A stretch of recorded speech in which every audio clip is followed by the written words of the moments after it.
All right, let's get right into it. Today we're going to focus on one single, absolutely critical part of trading, stop-loss logic.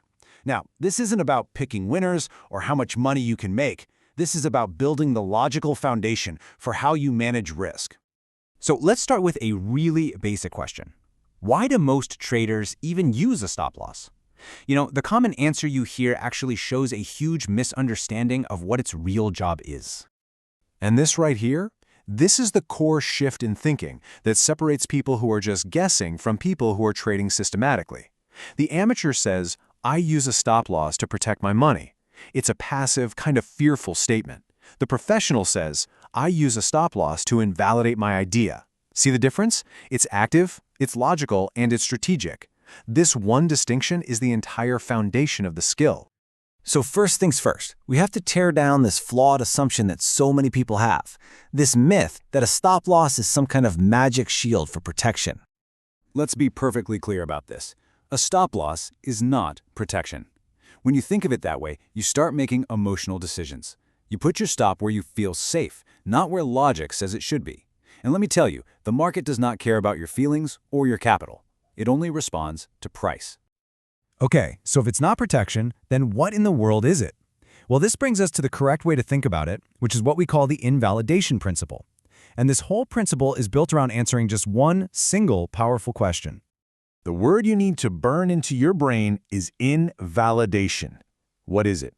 It's a specific price where your original trade idea is proven structurally wrong by the market's movement. It's not an opinion, it's not a feeling, it's a fact defined by price.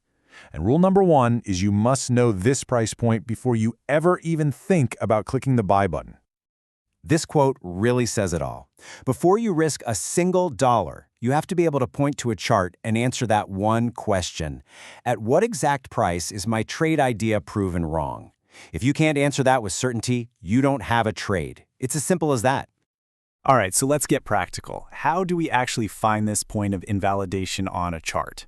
The key here is that the whole process has to be based on logic, not on how you're feeling that day.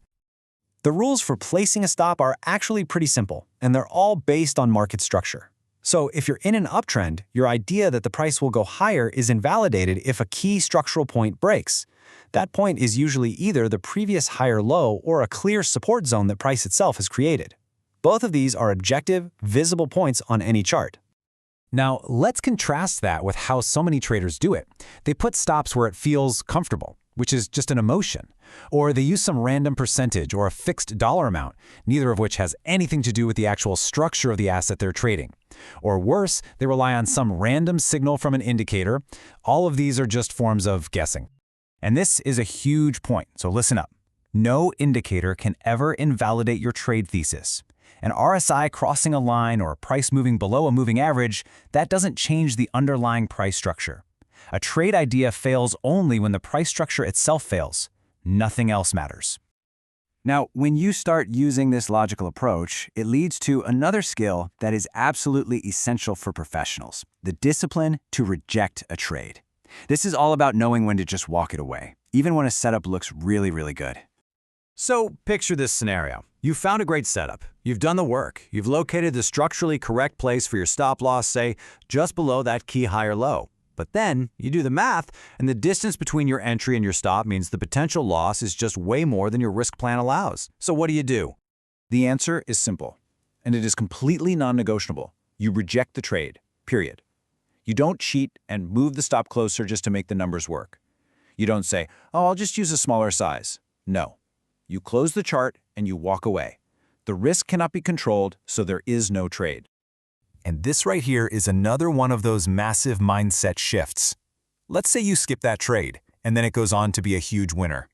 The amateur looks at that and thinks, ugh, a missed opportunity. They feel regret.